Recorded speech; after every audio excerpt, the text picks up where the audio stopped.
Phật. A Di Đà Phật. A Di Đà Phật. A Di Đà Phật. A Di Đà Phật. A Di Đà Phật. A Di Đà Phật. Quen A Di Đà Phật. A Di Đà Phật. A Di Đà Phật. A Di Đà Phật. A Di Đà Phật. A Di Đà Phật.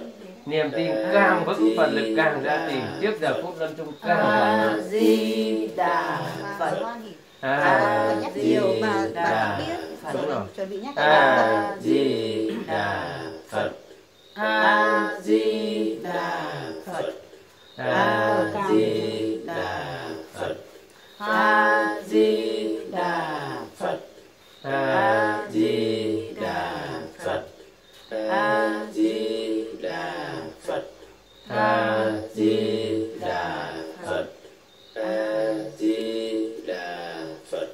A Di Đà Phật. lấy tí nước ấm ấm tiêm cho bà tí nước ấm ấm. cho bà uống ạ. Ấm nước ấm ấm đi. A Di Nước bà nhá. Rồi. Nha, ngày dỗ chứ lúc ấy cũng uống nhiều bà. Phật. Mỗi lần hỏi chắc bà sợ sặc ấy rồi toàn bắt đầu. Tí thôi. Di Đà Phật. À, tí tí cho nó ẩm cái lưỡi, ẩm cái môi để bà lấy niệm Phật. Phật. A Di Đà Phật. A Di Đà Phật. Nếm trước cho nó vừa độ ấm mình uống là bà vừa. A Di Đà Phật. A Di Đà Phật. A Di Đà Phật. A Di Đà Phật. A Di Đà Phật. Cái con gái kéo tay hay làm cho mẹ uống đi. Rồi uống tí. A Di Đà Phật. Cho bà uống nước nhé. Lúc bây giờ cho bà uống mà. Ít thôi thôi nhá. Và trong đấy có rồi chị. Đấy là nước nhá. Cứ lâu lâu hai bờ môi trên môi dưới cái làm Phật. A Di Đà Phật. Ít thôi cho vào môi, vào răng, vào lưỡi để có cái độ ẩm ấy. A Di Đà Phật. Em Mai Hương em gọi ra như vậy cách như một tiếng và em làm mơ vào bản xanh từ lúc 5 giờ sáng hay 5 giờ chiều nhá. Em bảo là chưa thấy gì. Em bảo thế thì chắc là 5 giờ chiều mất. A Di Đà Phật. A Di Đà Phật. A Di Đà Phật. A Di Đà Phật.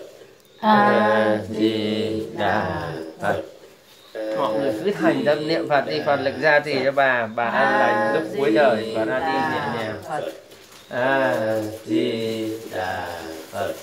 A Di Đà Phật. A Di Đà Phật. A Di Đà Phật. A Di Đà Phật. A Di Đà Phật. A Di Đà Phật. A Di Đà Phật. A Di Đà Phật. A Di Nhìn thêm Phật Đà A Di Đà nữa. A Di Đà Phật. A Di Đà Phật. A Di Đà Phật. A Di Đà Phật. A Di Đà Phật. A Di Đà Phật. A Di Đà Phật. A Di Đà Phật. A Di Đà Phật. Đấy, tay trái ngài cầm bông hoa sen ghi tên tuổi của bà đấy. Ngũ Thị Thành tham gia hiệu bà. Ngài để trước ngực rồi. Ngài đang chờ bà, đang phóng quang bao trùm đây, đang chờ bà niệm A Di Đà Phật đến cùng. Ngài sẽ hiện thân này thả hoa sen trước mặt bà. Bà nguyện cho con về Tây Phương Cực Lạc, là A Di Đà Phật đưa bà về Tây Phương Cực Lạc. Các thần vất lại, các thần như cái áo đó vứt.